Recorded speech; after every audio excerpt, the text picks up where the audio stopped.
without tasting something technically on my tongue, I can have that exact moment in Ratatouille where I might be dropped into your childhood experience, or I might remember something that has happened to me that is the embodiment of the lesson that we're going to be moving into, or I might get the taste of the skill set that you're going to develop, or I might get the taste of how we move through your grief. And my clairgustance benefits my intuitive offerings and my priestess work so deeply. They tried to exile us, hide us in the dark, silence our magic. But the priestess, she never left. She just went deep within. Welcome to the Professional Priestess podcast, where we part the veil and get to know the humans within the mystics, the medicine women, your favorite seers and sacred disruptors, rewriting the rules of power, presence, and priestessing. Together we'll speak of shadows and sex, strategy and ritual, of wealth that's energetic and embodied. I'm your host, Professional Priestess Lindsay Schroeder, and this is your call back to the temple, the one that lives deep within. This isn't just a conversation, it's a ceremony. Every episode an initiation. The priestess isn't just sacred, she's sovereign, and she's ready to take up space. Today we have truly one of my absolute favorite and most personal topics, clairgustance. Today I will be taking you through a beautiful conversation about what clairgustance means to me and how it has expanded not only my understanding of gifts and abilities, but has truly dropped me into my priestesshood in the most mystical and profound ways. I can't wait to share this personal episode with you.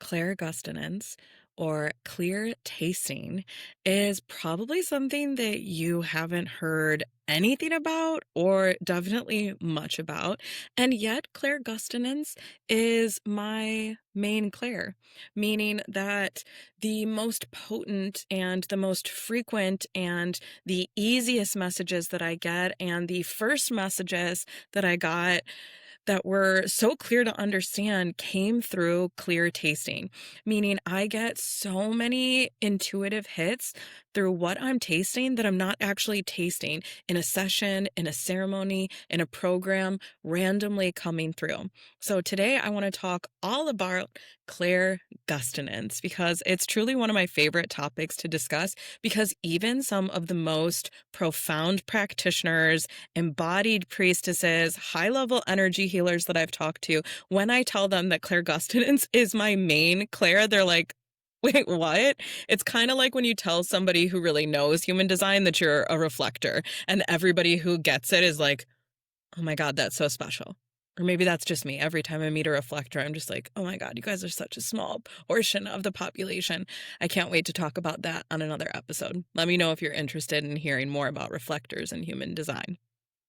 So clairgustance, or clear tasting, if the majority of you have heard about clairvoyance, clear seeing, clairgustance, from the French clair, clear, and Latin gustus, taste, is the psychic ability to receive our intuitive information through the sense of taste, but without physically eating or drinking something. So people who experience this often suddenly taste something in their mouth, maybe like sweet or salty or metallic or herbal or bitter, but with no external source. So I do often get messages through eating itself, and I will cover how eating and drinking and tastes in general and consumption in this way is a big part of my personal practice. But I want to specifically talk about clairgustance as it pertains to no external source first. So it's my favorite clair because it gives me so much information with just this one little taste. And when I'm often explaining this, I describe it similar to seeing one little scene from a movie, like a still shot from a scene from a movie that you personally know, that like you just need that one little flicker from that scene to get a whole understanding of the emotions that were shared or the situation or the context. And so that little flicker, that one little picture actually deposits so much more than just one little statement or one singular word. For me, when I get an intuitive hit through my clairgustance, it can be some of the most profound understandings and profound teachings through one tiny little taste. And it has been so helpful for me in my own practice when I started to really lean in and work with my clairgustance, face it, experience it, explore it, and start to develop it. There was definitely a time where I wanted more clairvoyance and was kind of shying away from the clairgustance because it was something that I didn't hear anyone else teaching on. None of the intuitive teachers that I had been working with really supported that or showed me how to develop that or even gave me any understanding of what was happening through this taste. This happened to me in many ceremonies and many intuitive sessions. And I even asked a couple questions to different practitioners about like, what could that be? And several of them had no idea what I was even talking about. So I'm really excited to dive into clairgustance and hopefully not only give you some exposure, but for those of you who may have experienced clairgustance, an intuitive hit coming through a taste that you're not creating in your mouth by actually consuming something, that hopefully you'll be a little bit more aware, a little bit more open, a little bit more available, and that you can benefit from your clairgustance, maybe even a little bit faster than I did. So let's talk a little bit about how this might show up.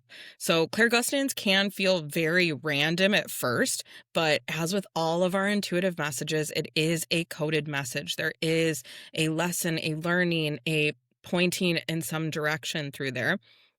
So this can potentially be spiritual communication, like tasting your grandmother's favorite chocolates or the little candies that she had in a dish when she's vibrationally near you, even though none of that food is present.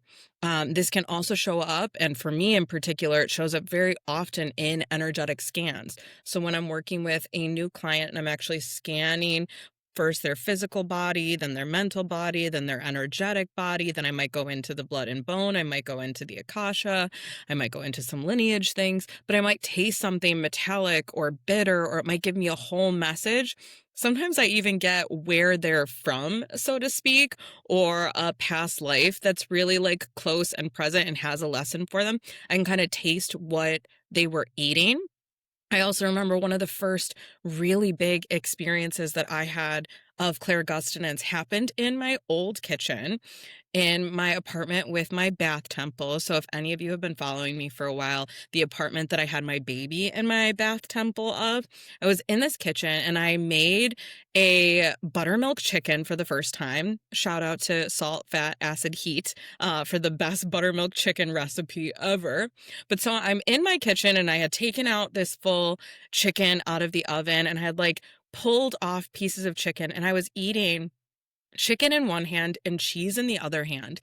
And I was eating back and forth and I truly like lost my sense of depth perception and awareness of where I physically was. Like I could no longer see my own kitchen and my hands looked different, but the chicken and the cheese itself looked the same. And I started connecting to this past life and I thought I was a little bit like losing it, like crazy. And I came back and immediately I texted a very intelligent friend of mine who I used to make fun of and say that he's like an encyclopedia and always has the answers, especially when it pertains to like historical things and time frame and timeline.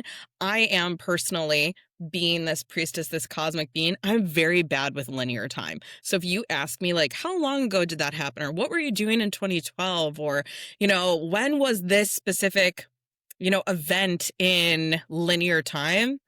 I'm like, hang on, I gotta go look in my phone and see what pictures did I take around that time to place it. So because I had had chicken in one hand and cheese in the other, I dropped back into this specific life when I was eating that, potentially maybe even for the first time together like that in my lineage of past lives. And I had to text my friend immediately to be like, hey, does that make sense? Like in this type of life, and I described the like kind of relational and setting and like who I felt like I was and what was around me and what I was seeing. Definitely didn't tell him that this was like an intuitive hit. I was doing it very technically, very scientifically for him. And I'm like, did that time frame, did those people eat chicken and cheese? Like, was cheese developed by that time? And like, after coming out of this like very profound potent experience and like coming to in my kitchen still with these two things in my hand, I truly had no understanding of like when cheese was developed and how cheese was developed and if that was even possible in that lifetime to truly be eating these two things. And he, of course, confirmed for me that like definitely cheese and chicken were eaten at that time. And because I had been eating with my hands and it replicated that moment so purely, it was actually fully transported to that. So now every once in a while, when I'm in a session, if it pertains to a past life that someone is being called to focus on or tap into, or my favorite, the way that I personally like to work with past lives is very much about the lesson. So, is this a lesson that you started working on in this life? Is this a lesson that you learned in this life that would be very beneficial to bring back up in this current timeline and like saturate in that lesson and maybe learn even further in this lifetime? I will often taste chicken and cheese in my mouth to remind me that like these experiences moving into our past lives or having that type of connection really teaches us and can ground us and can bring us back to those lessons. And it even supported me in a way of working with my Akashic Records library. So anybody who's worked with the Akasha, a lot of Akashic Records readers will take you to a library, will guide you through a visualization to bring you to the library. And after being guided by my profound in-house Akashic Records reader several times, I started visiting my library on my own. And once I got there, I decided that instead of like touching each of the books and trying to find what I was looking for, that I wanted to actually put a computer in there so that I had just gotten my first Mac around this time. I had been working on like Windows or Dells or like other computers for the longest time, and I had never had a Mac before. And so it was around that time that I had gotten a Mac, and the command space bar, guys, I don't know if you were blown away by this like I was, because it took me a while to get to Macs. I resisted it for a while, but the whole command spacebar thing just like blew my mind, that I could hit those two buttons and I could search the entirety of my computer for what it was that I was looking for. And so I actually put a Mac inside my Akashic Records library, just like you can go to the computer in the library at your local library. And I would be able to command spacebar and search based off of experience or based off lessons. And that was a profound shift in being able to utilize and benefit from my own Akashic Records library. So sometimes I would jump in there and search like, okay, can you show me the lives where I'm embodied in this animal, or I'm dealing with this type of lesson, or I've moved through grief in this way, or especially if I am working with a client that has a particular thing that they're dealing with, I would maybe pull up a life where I've experienced something similar to that and really be in that experience and wake up that remembrance inside me. So my clairgustance has been such a potent aspect of my personal practice. And for me, it is a flick of the domino. So in a lot of other ways, I'm setting up dominoes, but my clairgustance, like this experience where I'm tasting these two things together and I am truly receiving intuitive messages through the taste, and it's actually transporting me through time and space and allowing me to connect with behind my own eyes in another vibrational location. So I'll preface this with time is not linear. And so if any of you have actually seen the Marvel TV show, Agatha All Along, the tarot card reader, the episode that's on the tarot card reader is truly one of my favorite expressions of like a visual representation of what it means to experience time as nonlinear. Because as human beings, the way that we're taught time and we're told about time and the way that we section off time and label time, it really does convince the majority of us that time is linear, that like time is in front of us and, the past is behind us and we're in the current moment right now and we're moving into the future.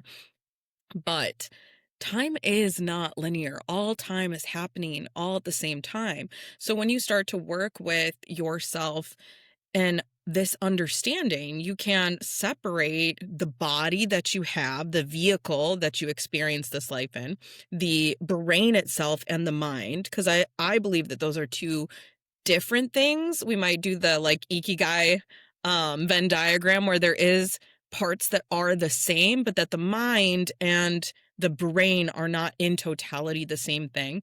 And then your energy is separate from your vehicle, separate from your body, separate from your brain, separate from your mind in a lot of ways. And then your soul, your spirit, your essence, that which cannot be created, that which cannot be destroyed, that which can only be transmuted, that has always been and will always be and is. Whereas, like your body temple, after you leave this reality, after you leave this physical experience in this third dimension, your body, depending on, the choices that you make after death, that is something that might melt back into Pachamama. That is something that might turn into ash. That is something that might be buried. And yet, your soul, your essence, that which is more than the body, more than the mind, that always has been, always will be, always is.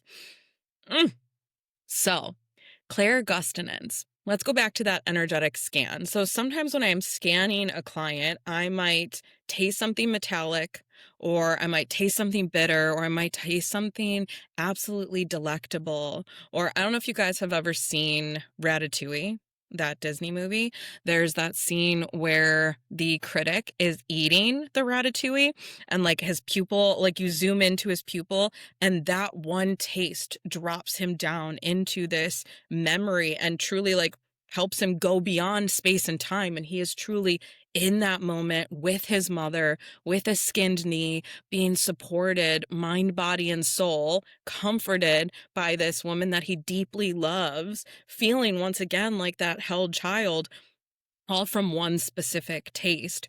So I like to express my clairgustance in regard to that moment in Ratatouille, saying that even without something physical in my mouth, without tasting something technically on my tongue, I can have that exact moment in Ratatouille where I might be dropped into your childhood experience, or I might remember something that has happened to me that is the embodiment of the lesson that we're going to be moving into, or I might get the taste of the skill set that you're going to develop, or I might get the taste of how we move through your grief. And my clairgustance benefits my intuitive offerings and my priestess work so deeply. There might also be symbolic messages in the tastes themselves. So something as simple as, does this taste good? Is this sweet? Is this a blessing, the sweetness in life? So sometimes when I'm working with someone and it's been really hard to find those silver lining moments or be able to focus on the goodness where they are so deeply entrenched in the difficulty and they are really allowing the external reality to determine their internal reality, which side note, we always want to utilize our internal reality to create our external reality, meaning that we want to learn how to hold our internal vibration for long enough, consistently enough, potently enough, purely enough, without the dropping down of doubt and fear, and without using the external reality as proof that your internal reality is not real, is wrong, is never going to work. So really using what's inside to project outward and actually consciously create the experience that you want. So sometimes that little flicker of sweet flavor can be the lighthouse illuminating me on where to take a client and how to move into the blessings or the good omens. For me, I get an acrid taste more than like bitter or metallic, where like, the moment where you start to salivate and it almost like hurts your throat and glands. I will also get that like heartburn flavor where you like feel like you're gonna need to throw up or like you already have thrown up in the back of your throat.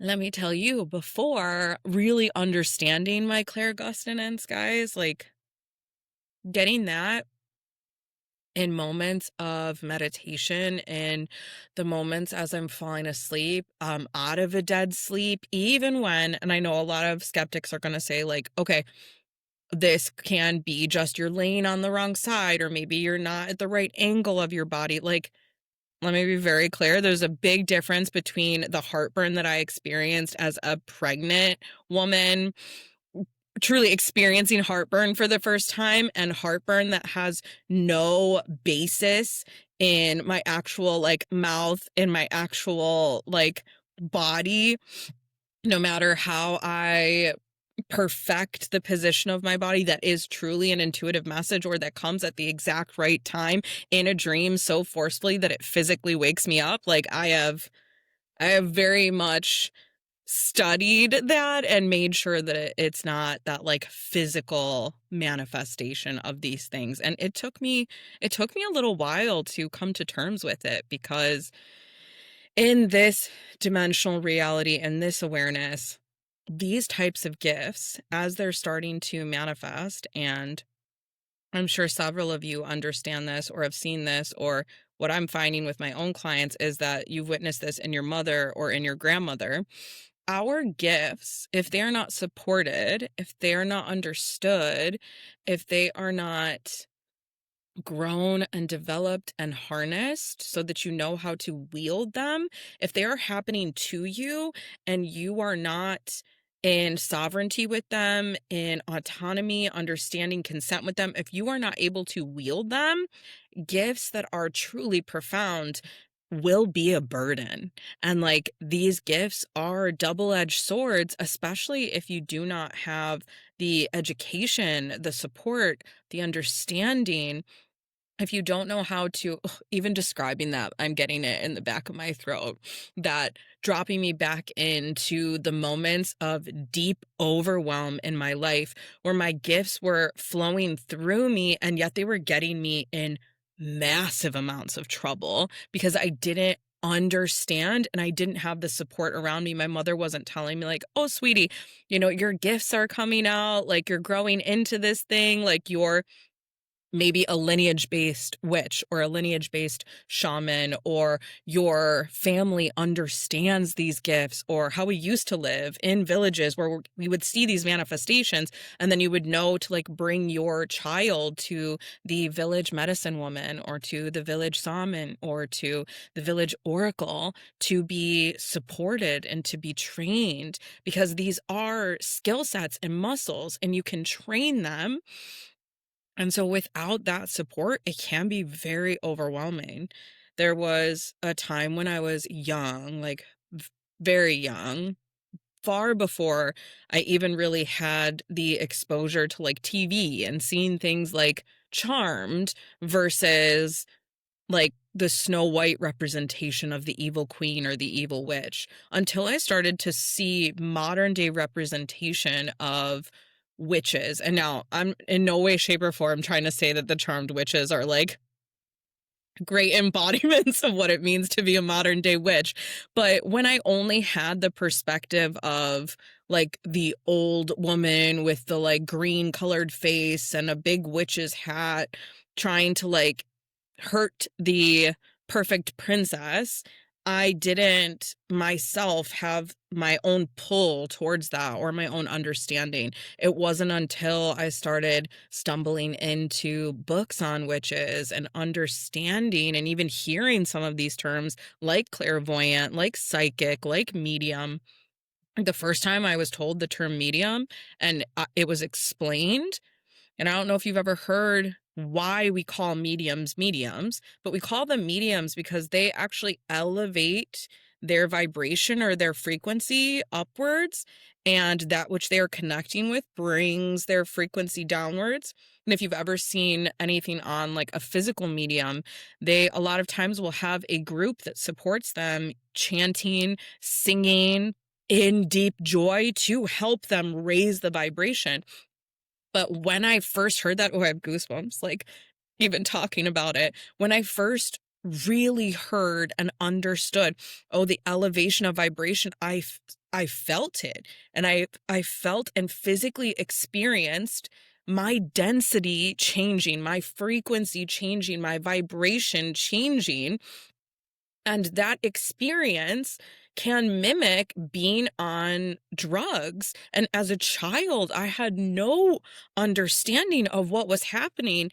And yet I could feel myself by the guidance, almost like the incantation of someone just reading the definition or explaining the words. I could feel my own self going up to meet this vibrational space, to elevate myself, to meet the spirits in that realm. And it blew me away, but it was also scary, and it wasn't something that my mother or my grandmother or friends around me were talking about. I remember the first time that my mom caught me in active ritual in like 5th or 6th grade.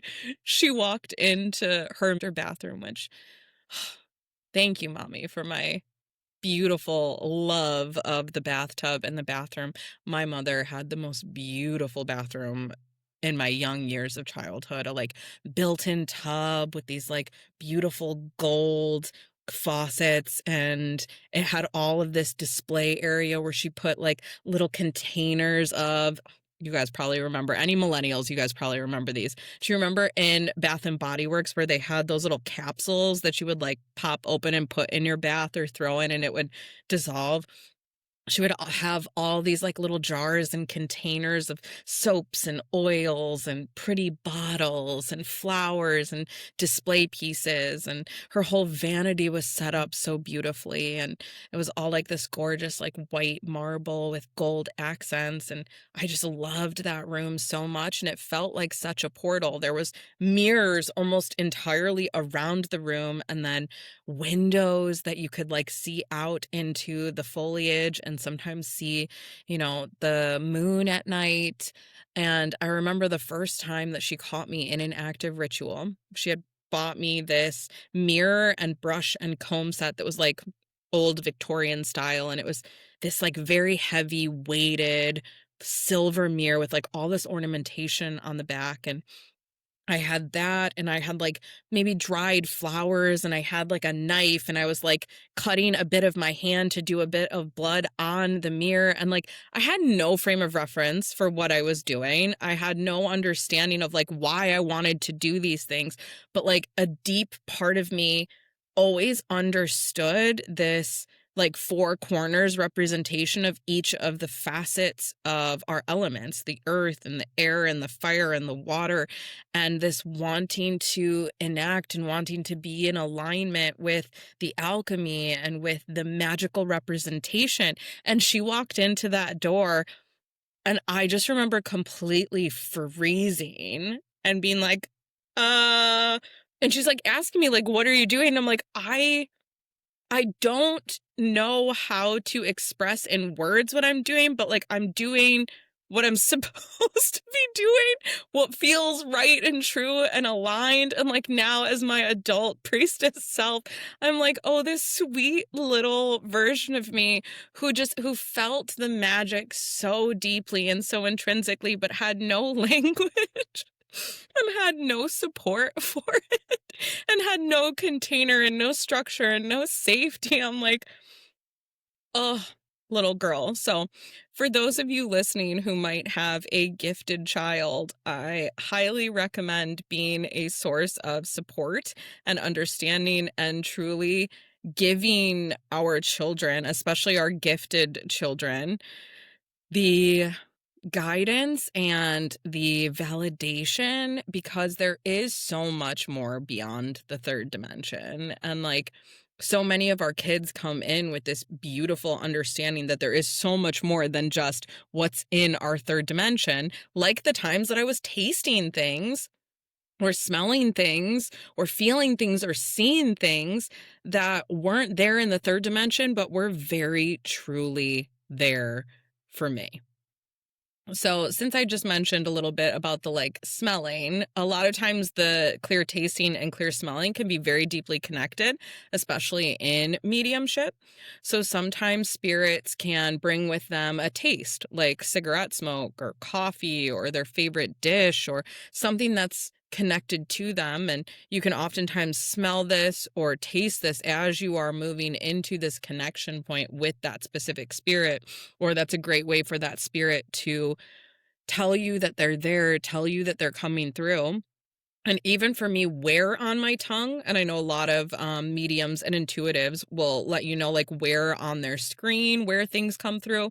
A lot of us do have the association of the right side being the masculine side and the left side being the feminine side. So sometimes that can even be when we're working with a client, if something's coming through on the client's right side or our right side, connecting to your, you know, masculine lineage, your father's line or your mother's line on that left side.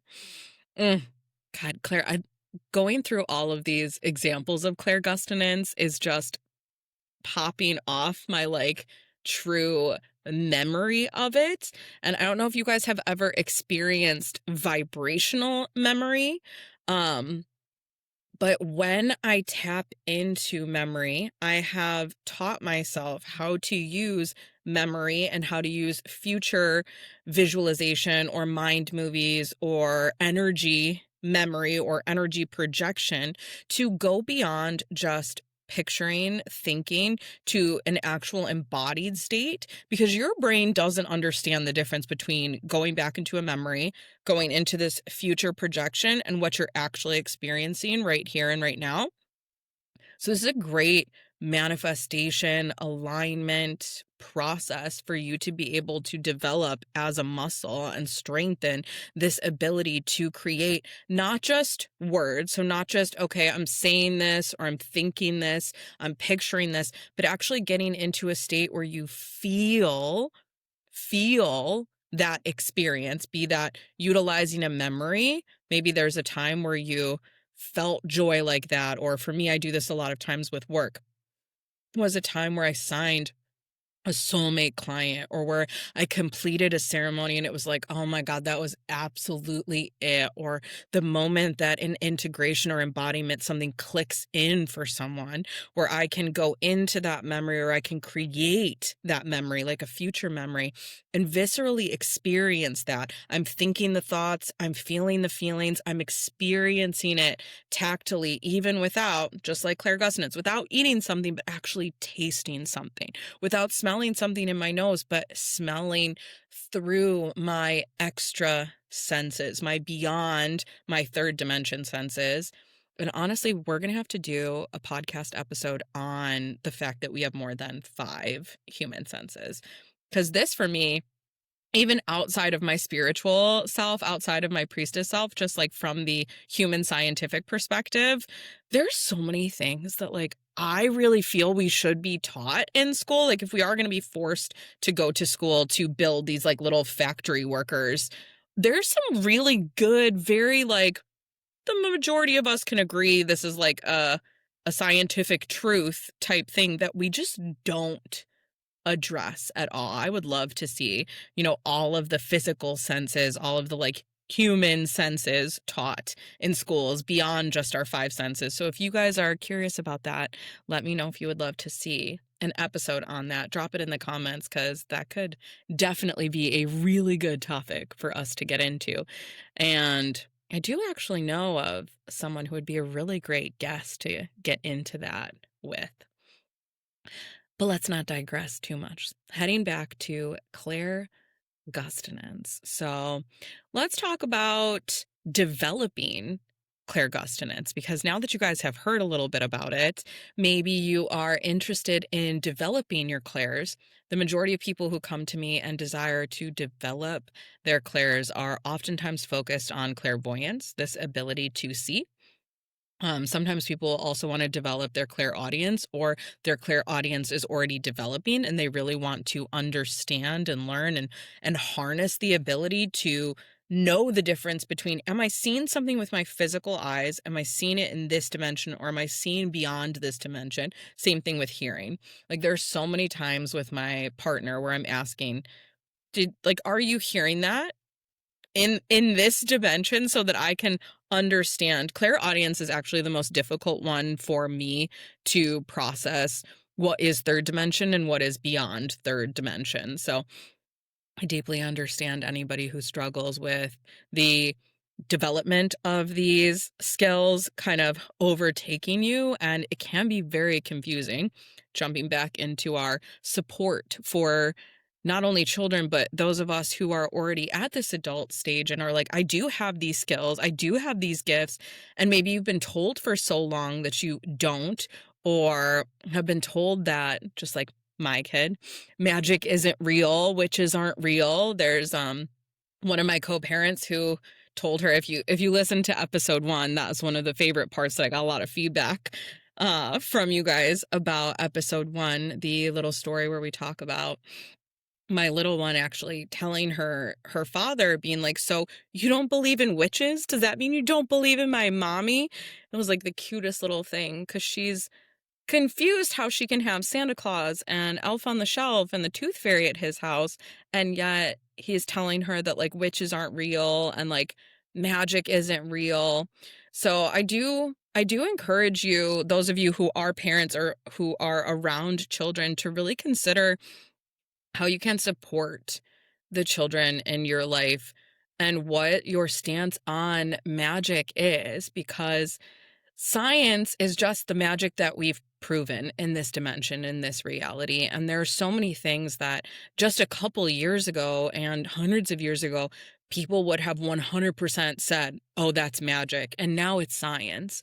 And so for me, magic is the working in the empty space.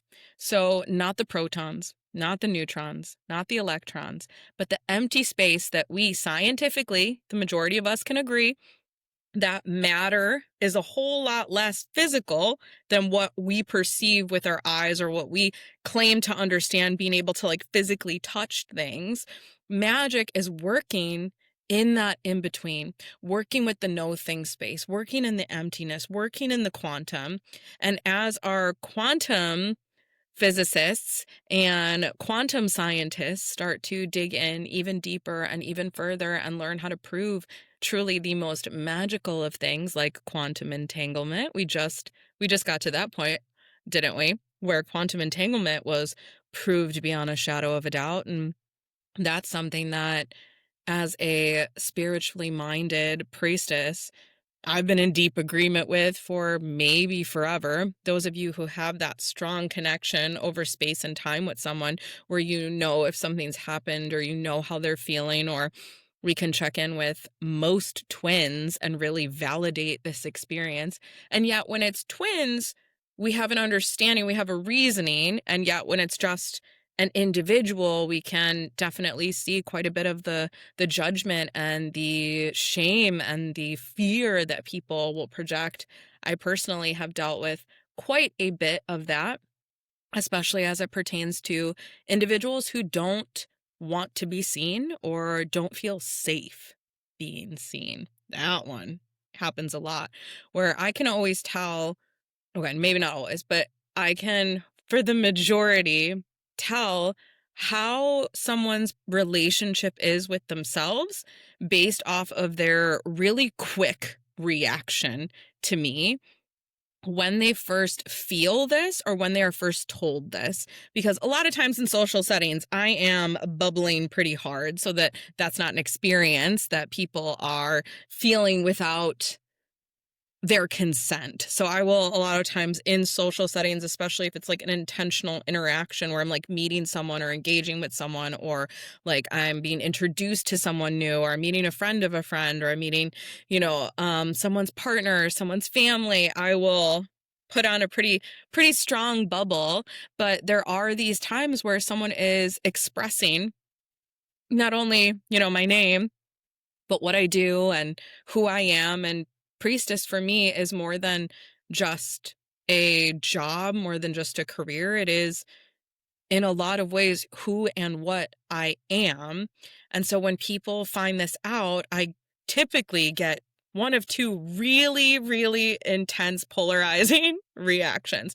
Either someone is like, oh my God, that's so cool. I'm so interested. I want to understand. Can I ask you some questions? I also get, like, when I mention the Clairgustance, a lot of people are like, what's my flavor? Like, what does my energy taste like? Like, can you give me the information about me? Just like when someone says like, oh, I'm an astrologer, or oh, I read human design, or people are always so interested in their own, like, oh, can I have it for me? Can you share it with me? Can you like help ground it down for me?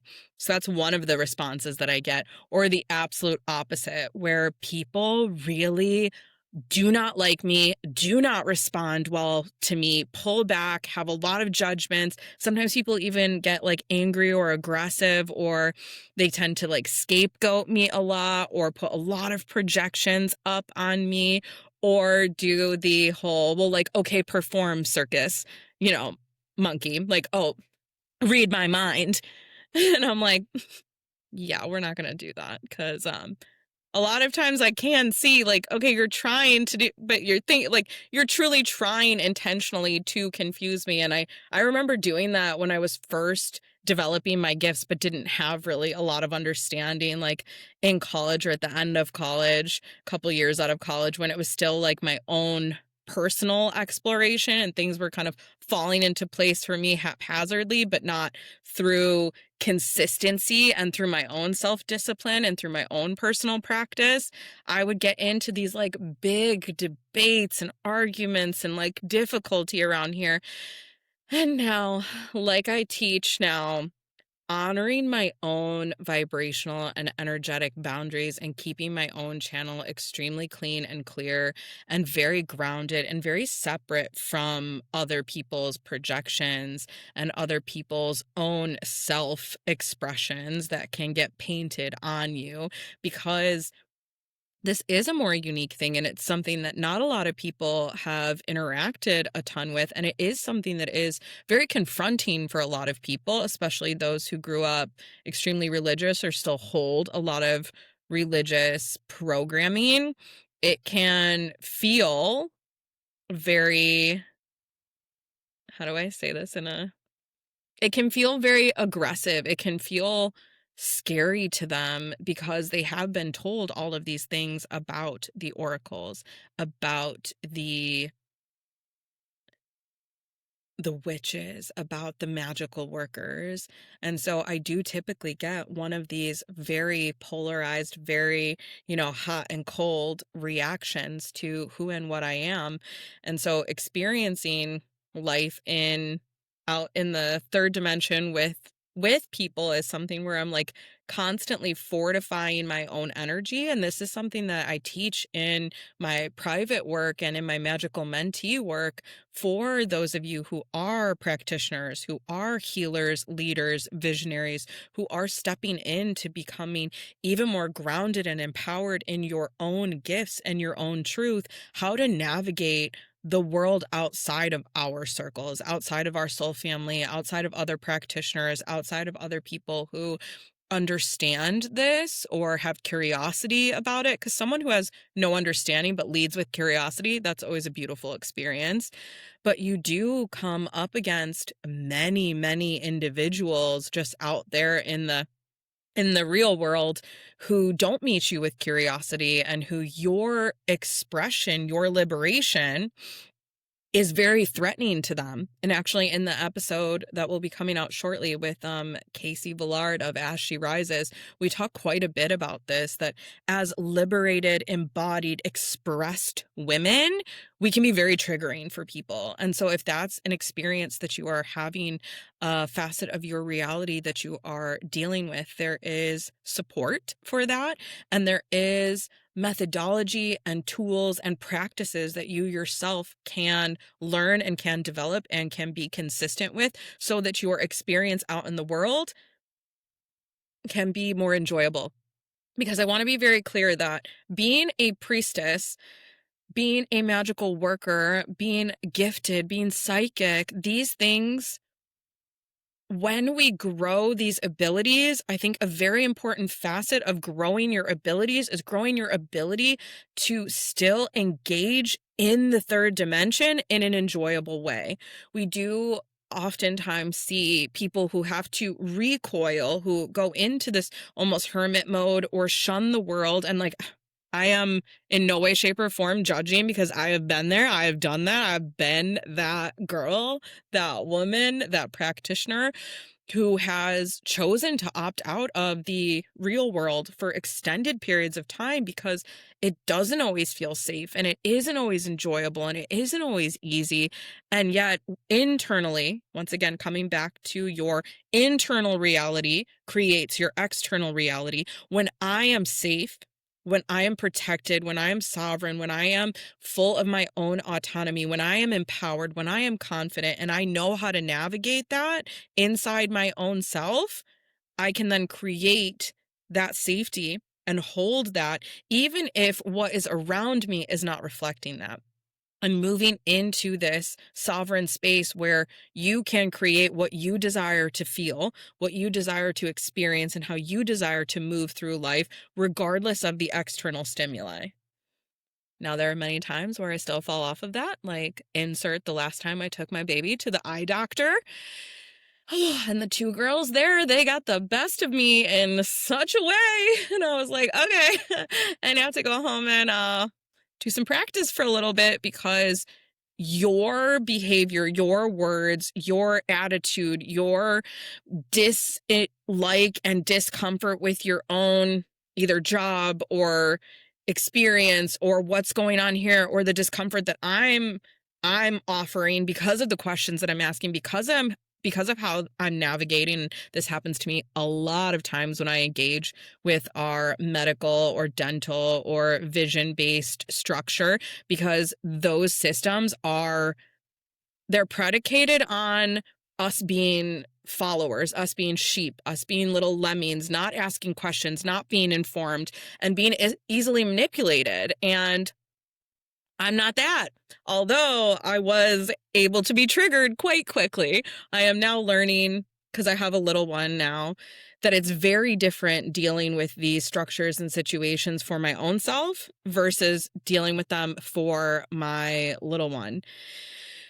And that has been a whole initiation in and of itself. Once again, if that's something that you are interested in hearing about, drop that into the comments because I'm starting a list of all the different topics we want to talk about and we want to engage with. But let's circle on back to developing our clairgustance.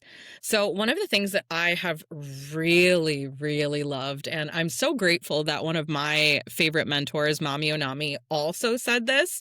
And the moment that she said it, it was just like this massive permission to be a little bit more forthcoming about something that I deeply believe and have been engaged with for a very long time. But I don't know about you guys. Sometimes when you have a polarizing perspective on something, you want to keep that shit to yourself so nobody can judge it, so nobody can hate on it. And we see the intensity of cancel culture and the fact that 9 times out of 10, when someone is willing to make a comment or put a response onto something, it is negative versus the willingness to express your, oh, yeah, I agree with that, or oh, wow, that's so interesting, or oh, that opened my mind. We don't see that nearly as much as haters and trolls and know-it-all explanations of, well, you didn't get it exactly quite right. Those are some of my favorites, especially on my TikTok. I'll always get, well, that's not exactly what they said. And I'm like, well, I would love for you to share with us. Please enlighten. Please share your perspective. Let's have a productive conversation. Because if you're just sitting on the other end of your tiny little screen, wanting to hate, wanting to bring people down, like that's not going to work here. At least not anymore. It took me a while to get to that place. And if you yourself are dealing with that, I don't want to post, I don't want to share, I don't want to like get it out there, don't want to say my like truly potent perspectives because I know, somebody's going to disagree with you. And it has taken me quite some time to get to the point where if somebody's not super pissed off at you or irritated with you, you're not doing it big enough. You're not doing it bad enough. You're not doing it badassy enough. Like, say the shit. Say what you really think and feel and believe. And like that truth and that authenticity, which we are now starting to really understand authenticity as one of the highest vibrations, that is what attracts the right clients, the right collaborators, the right opportunities. That is what really signals to the universe that, like, I am ready for that which I desire. So, what Mami Onami and I deeply agree upon is that the vibration with which you are eating makes a much bigger difference than what you are eating. Now, I am not saying that healthy, whole, organic, beautifully, locally raised foods are not beneficial, but I am saying that you can take a food that is so magical and profound, and yet if you are hating yourself, if you are thinking really negative, really like acrid thoughts, if you are pulling yourself apart while you are ingesting that, kind of wasting a lot of that benefit. And if you are choosing to engage and consume something that maybe from a very logical scientific perspective is not the healthiest, maybe you're eating, that piece of store-bought jewel brand cake at your kid's friend's birthday party, and you're like, oh, this is so bad for me. This is no nutrition. This is just going to be fat. We hear all the like feminine perspectives like, oh, that's just going to go directly to insert area that you're concerned about here. That the vibration with which you eat is as important as the food itself, if not even more important. And for me, and you can ask some of the people that have been around me for quite some time, they're shocked how healthily I can hold my vibration and my body and how quickly I can move through things like feeling a cold coming on and move through that so efficiently because of the vibration with which I hold while I am consuming something. And so I do a lot of intention setting into my food, a lot of intentional cooking, and that for me has really amplified my clairgustance because what I am consuming, my actual taste buds, when I get these little moments of, oh, for instance, a stew that I take 10 hours to make. When I physically taste it on my tongue, I start to connect what that means, the like deeply anchored meaning of that flavor. And then when that shows up later, I almost like have the answer key from my eating to these intuitive messages that will come through in the future. For instance, when I'm at a restaurant and I take a perfect amuse-bouche bite, amuse-bouche is one of my like most potent clairgustance experiences because it is one perfect bite if done correctly.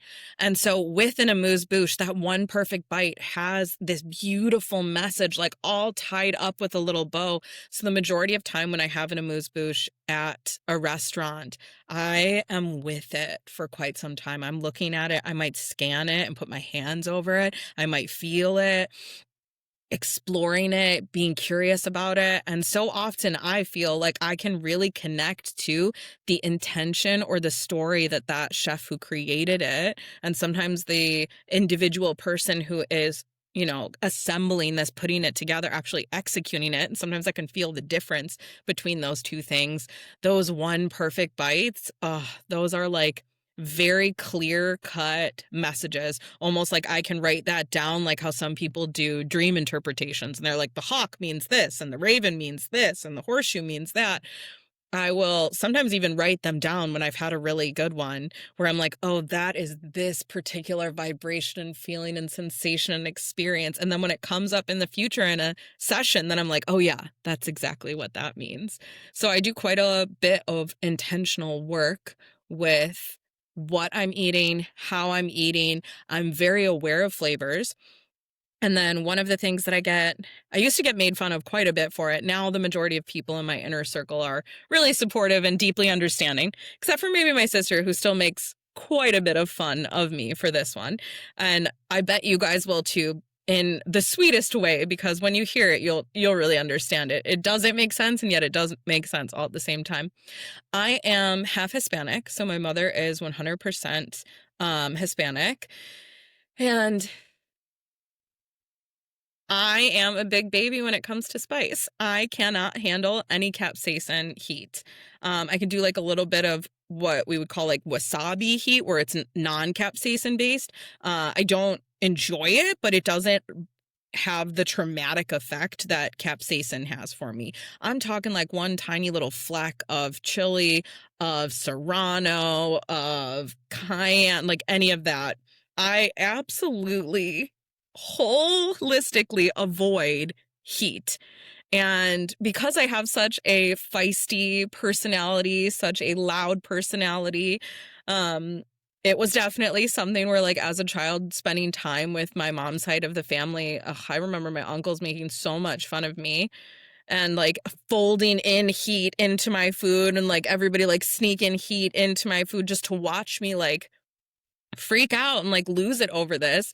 I am so delicate with my palate because of my clairgustance. If I blow out my palate in the third dimension, I do find that it affects my other dimensional understanding, and almost like the receptors are in such difficulty that like I can't get those messages. They don't come through in the same way. So I have to be deeply respectful of my palate. It is a part of my personal practice, and one that I am very focused on, very aware of, and do quite a bit of cleansing and clearing and honoring, and have such a sacred reverence as it pertains to my palate and the sensitivity of my taste. And I also deeply commit to the exploration of flavor and the experience of flavor, where especially like with restaurants, like when I go out to eat and it's a new type of food, or it's a new restaurant, or this is one of my favorites, when it's a chef's first time or a really excited time, truly representing themselves and doing their own food, because that that energetic deposit into the food, even if that specific chef hasn't like assembled or created this, they have people executing it for them, but it holds so much intuitive message in there. It holds so much lesson. It holds so much representation. There is so much of that energy memory in that experience, that it is a spiritual experience for me. It is a ceremony, so to speak. And a lot of times I honor my restaurant visits in that way, where I am grounding, I am protecting, I am connecting, I am opening a container and closing a container during that experience, especially with tasting menus. That's one of my favorite ways to experience food as a ceremony. All right, let me see if there's anything else that I want to talk about as it pertains to clairgustance before we wrapped this up. What about tasting meditations? Yeah, I want to talk about this one. So, what about placing a small amount of like one of the core or pillar based foundational tastes? I do this with salt or specific herbs or honey a lot, or certain fruits or certain plants.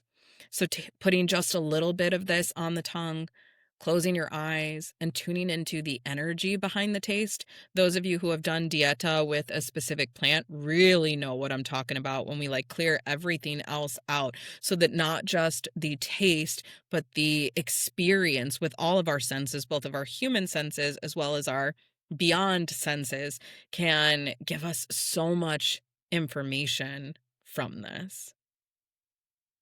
I also have started to ask in my sessions while scanning someone to know if they are tasting anything and what that means to them if I am tasting something.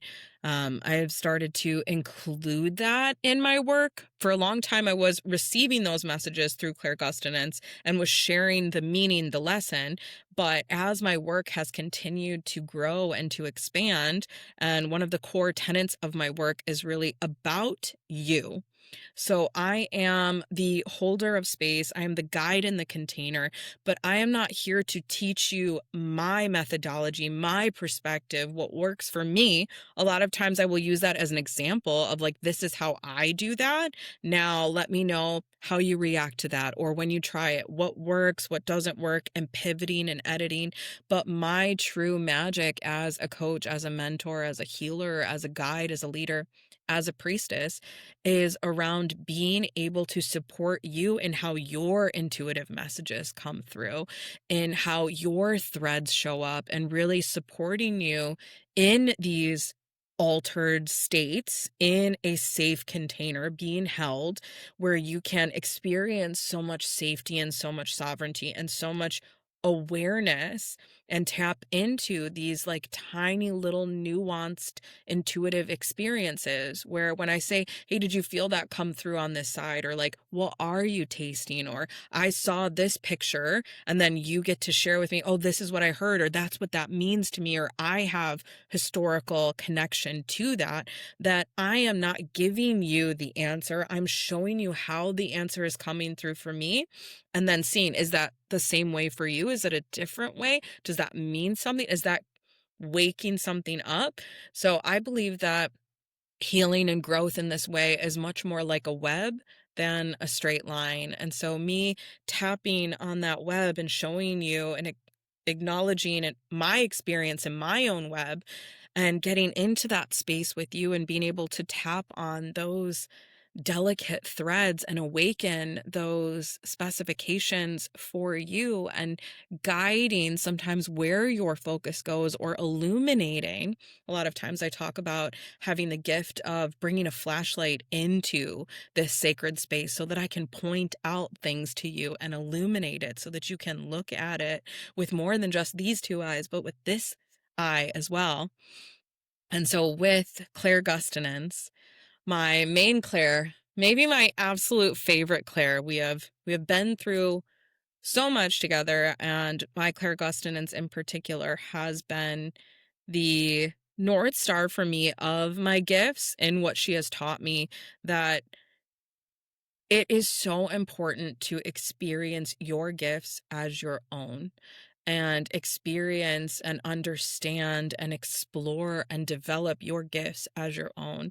That there was such minimal information and education available around clairgustance that it did really help to keep me in this self-saturation where I wasn't able to reach for a book. I wasn't able to go directly to, a mentor or a teacher. I didn't have ChatGPT at the time to just echo chamber for me, that I really was asked and supported and forced in a lot of ways to stay in my own essence and in my own energy and in my own gift. And that has taught me so much about helping you to stay in your own gift.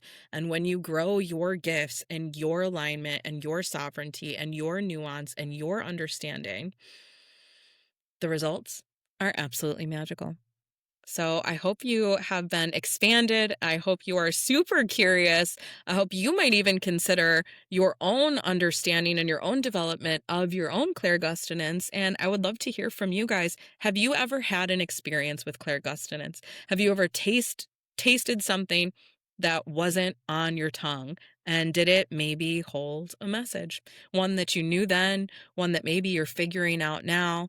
I would love to hear from you guys. And as always, please rate, review, comment, repost, share this, and let me know what topics you are most interested in, because I want this to be a conversation, an initiation, a ceremony, a sacred experience for all of us. And one final note, if you know a priestess who you would love to hear featured on the Professional Priestess podcast, please drop their name, their link, their information into the comments, or reach out to me on Instagram, TikTok, Threads, Facebook, any of those locations, and introduce me or share their information. I would love to have your favorite priestess, energy healer, magical worker, or feminine revolutionary on the show. Thank you guys so much, and I will see you soon.